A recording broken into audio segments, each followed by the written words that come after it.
Bismillahirrahmanirrahim. Assalamualaikum warahmatullahi wabarakatuh. Perkenalkan, kami dari kelompok 8 kelas 6A mata kuliah pengembangan pembelajaran bahasa Indonesia di MI yang diampu oleh dosen pengampu yaitu Bapak Dr. Haji Bukhori Muslim MAG dan Bapak Bustomi SAG MAG. Tentunya kami dari kelompok 8 juga tidak lupa mengucapkan banyak terima kasih kepada Bapak Bukhori dan Bapak Bustomi karena telah mendampingi kami dan memberikan ilmu kepada kami di mata kuliah pengembangan pembelajaran bahasa Indonesia di MI. Itu ada saya sendiri yaitu Aisyani Hayatul Fauzia Humam, kemudian ada Anida Sofia dan ada Anissa Aulia Putri. Dan materi yang akan kami bawakan yaitu mengenai problematika pembelajaran bahasa Indonesia di MI. Dan untuk materinya yaitu ada 5 materi ya tentunya. Yang pertama ada hakikat pembelajaran bahasa, yang kedua ada realitas pembelajaran bahasa, yang ketiga ada problematika pembelajaran bahasa Indonesia di MI, yang keempat ada faktor penyebab problematika pembelajaran bahasa Indonesia di MI, dan yang terakhir ada solusi penyebab problematika. Dan untuk materi yang pertama yaitu tentang hakikat pembelajaran bahasa Indonesia. Yang pertama, pembelajaran bahasa Indonesia pada hakikatnya merupakan belajar komunikasi. Nah, maka dari itu dalam pembelajaran bahasa juga siswa diarahkan untuk meningkatkan kemampuan dalam berkomunikasi, baik itu secara lisan maupun secara tulisan. Pembelajaran bahasa juga memiliki tujuan yaitu meningkatkan keterampilan kemampuan berbahasa dengan berbagai macam konteks komunikasi. Selanjutnya, dari fungsi bahasa itu sendiri, yang pertama sebagai alat menyatukan ekspresi diri, yang kedua sebagai alat komunikasi, yang ketiga sebagai alat mengadakan integrasi dan adaptasi sosial, dan yang keempat ada alat mengadakan kontrol sosial, dan yang terakhir ada simbol. Kemudian selanjutnya yaitu ada 4 aspek dalam bahasa yang harus dimiliki, dipahami, dan dikuasai ketika belajar bahasa. Yang pertama ada menyimak, membaca, kemudian ada menulis dan berbicara. Selanjutnya yaitu ada pengertian, pendekatan, metode, dan teknik dalam hakikat bahasa. Dan di sini kami akan menjelaskan secara pengertiannya saja. Pendekatan diartikan sebagai tingkat asumsi dan pendirian mengenai bahasa dan pengajaran bahasa. Nah, atau dapat bisa dikatakan sebagai falsafah bahasa. Nah, itu pendekatan. Kemudian untuk metodenya dalam pengajaran bahasa itu diartikan sebagai perencanaan secara menyeluruh untuk menyajikan materi pengajaran yang bersifat kontradiktif. Kemudian ada teknik. Nah, teknik di sini dalam pengajaran bahasa mengacu pada pengertian implementasi perencanaan pembelajaran di depan kelas. Nah, teknik pengajaran ada berupa berbagai macam cara dan kiat untuk menyajikan pelajaran dalam rangka mencapai tujuan pembelajaran. Nah, menurut Halliday ada 3 tipe belajar yang melibatkan bahasa. Next dong. Oke. Yang pertama yaitu ada belajar bahasa, yang kedua yaitu belajar melalui bahasa, dan yang ketiga ada belajar tentang bahasa. Kemudian cara pandang pembelajaran bahasa di Indonesia di sekolah dasar. Yang pertama ada imersi, yang kedua ada pengajaran, yang ketiga ada demonstrasi, yang keempat ada tanggung jawab, yang kelima ada uji coba, dan yang keenam ada penghargaan. Next. Oke, selanjutnya yaitu materi mengenai realitas pembelajaran bahasa Indonesia yang tentunya akan disampaikan oleh rekan saya yaitu Anida Sofia. Kepadanya saya persilahkan. Baik, untuk materi selanjutnya yaitu ada realitas pembelajaran bahasa Indonesia. Nah, pembelajaran bahasa Indonesia semakin dihadapkan pada tantangan yang semakin berat, apalagi memiliki realitas berbahasa masyarakat di luar kelas yang makin marak dan bergerak dengan cepat. Karena realitanya pembelajaran bahasa Indonesia ini dihadapkan seperti kondisi yang berlangsung monoton atau juga membosankan. Karena dalam pembelajarannya mungkin metode yang dipakai dalam pembelajaran bahasa Indonesia pada saat dalam kelas itu menjadi siswa kurang bersemangat dalam belajarnya. Jadi, apapun jalannya untuk pembelajaran bahasa Indonesia ini harus dikondisikan lebih bergairah dan antusias dari sekarang. Kemudian yang selanjutnya ada Yang selanjutnya ada problematika pembelajaran bahasa Indonesia di MI. Yang pertama yaitu ada minat belajar siswa.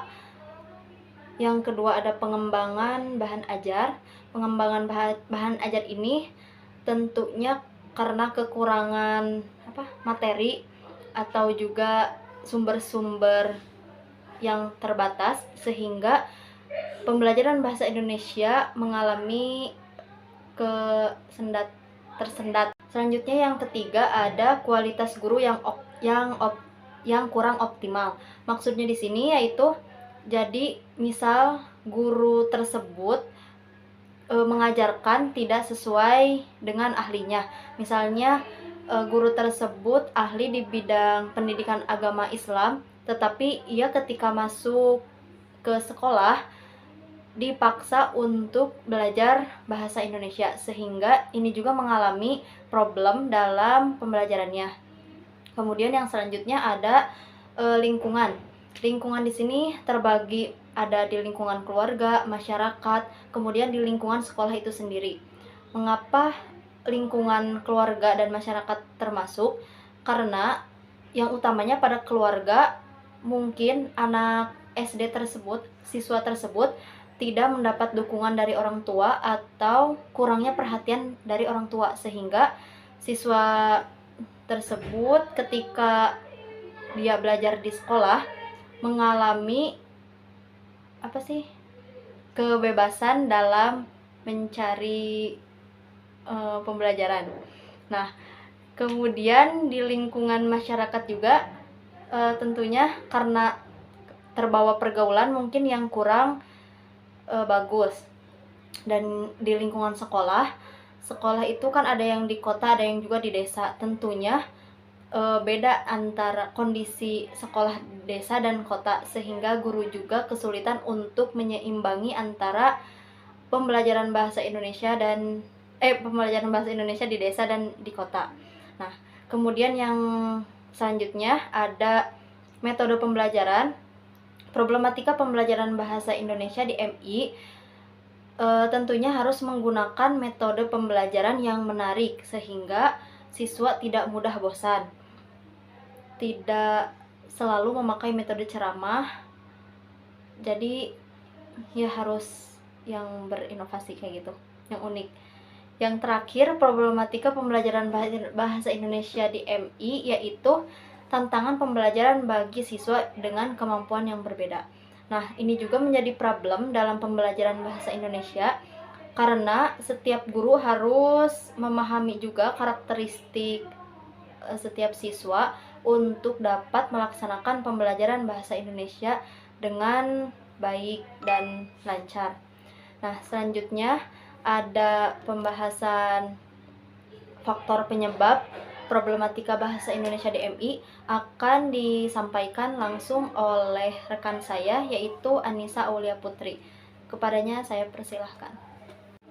Baik, materi selanjutnya yaitu faktor penyebab problematika bahasa Indonesia di SD atau MI. Yang pertama, ada faktor kebiasaan dalam pengucapan. Yang kedua, kesalahan pengucapan karena bunyi ujaran dan perlambangan tidak dikenal. Lalu yang ketiga, ada faktor kebiasaan pengucapan di setiap daerah yang sudah melekat sehingga sulit dirubah. Yang keempat, pengaruh bahasa gaul. Kemudian yang kelima, terjadinya anomali dalam pelafalan. Lalu yang keenam, tidak ada aturan tentang pelafalan yang baku. Yang ketujuh, faktor kebiasaan dalam pengucapan terbawa-bawa dalam penulisan. Dan yang kedelapan, faktor anomali dalam pelafalan yang berpengaruh terhadap pemenggalan suku kata. Kemudian yang 9, faktor ketidaktahuan dan ketidakmengertian penggunaan bahasa Indonesia. Lalu materi yang selanjutnya yaitu solusi dalam mengatasi problematika pembelajaran bahasa Indonesia di MI.